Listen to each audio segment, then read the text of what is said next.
everyone, today we will be learning about the various components in the induction cooktops control board. We will mainly be learning about the different types of capacitors used in this board and about this aluminum board or the AC alternate current board. So let's start off. Starting off with the first one, we have this heat sink. It is a large-lipped aluminum structure. This dissipates heat from the high-power semiconductor components mounted. Next on, we have the screw terminals, which is actually this one and this one. These are for connecting thick wires, likely leading to the induction heat coil.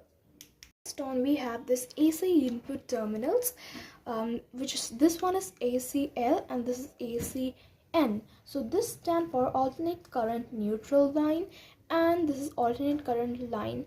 And what do these do? These connect to the incoming AC power line. Next, we move on to our next topic, which are capacitors. What are basically capacitors? Capacitors are basically other things which are used for energy storage and filtering. There are basically, today we will be learning about the three types of capacitors. So for the first one, we have this high power film capacitors. These are made up of tightly rolled layers of plastic film and metal foil. The ones on these boards are X2, which is this one. This is referring to this one. Glass capacitors, meaning they are built to be extremely tough and safe. Actually, these are actually extremely tough, as you can see, and these are safe. They do not harm us or harm the device or do not make the device dangerous. Because they sit right where the high voltage AC power comes from, they act like heavy duty filters. As I told you, they smooth out the harsh electrical noise and also absorb the voltage spikes from the rest of the sensitive electronics, receive clean power. At the conclusion we come that these actually filter out the bulk of current that coming from these two terminals so that the rest of the electronics receive a clean current. On we have this electrolytic capacitors, which are basically these capacitors with a cylindrical top. Inside these cylinders is a chemical liquid or a paste called an electrolyte. So this electrolyte can be anything. For example, plaster of Paris, ammonium chloride, not ammonium chloride, basically a paste of ammonium chloride, and this electrolyte allows them to store a lot of electrical energy in a relatively small space. Unlike the film capacitors, these are very polarized. What does the polarized mean? That they have a strict positive and negative sides, just like a battery.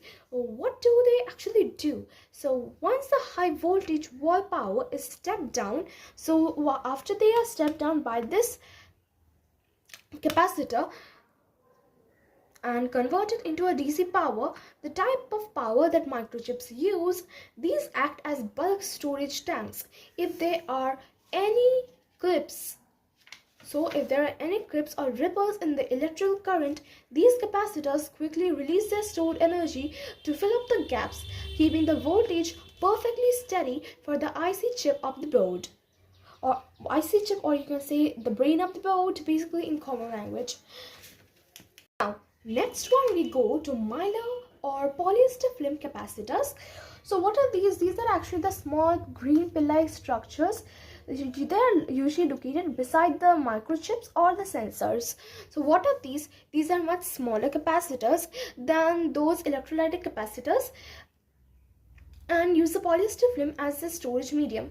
They don't store as much total energy as the electrolytic ones, but they react incredibly fast. They are primarily used for the low voltage section of the board, right next to the microchip or the sensors. Their main job is to filter out high frequency noise, tiny superfast electrical ripples that might confuse the delicate microchip or disturb the signals traveling around the board. Hope you liked today's video, and for the next chapter we will be covering about a report on black holes or my research only about black holes, and also tell me if you want a video about the transistors and resistors on the same board chip and a total working of an induction cooktop. And the further videos I would be sharing about the electronics, researches about space, and the few tutorials to make how to do experiments on various topics on physics, chemistry, or like engineering, electrical engineering, or various simple projects to make at your home.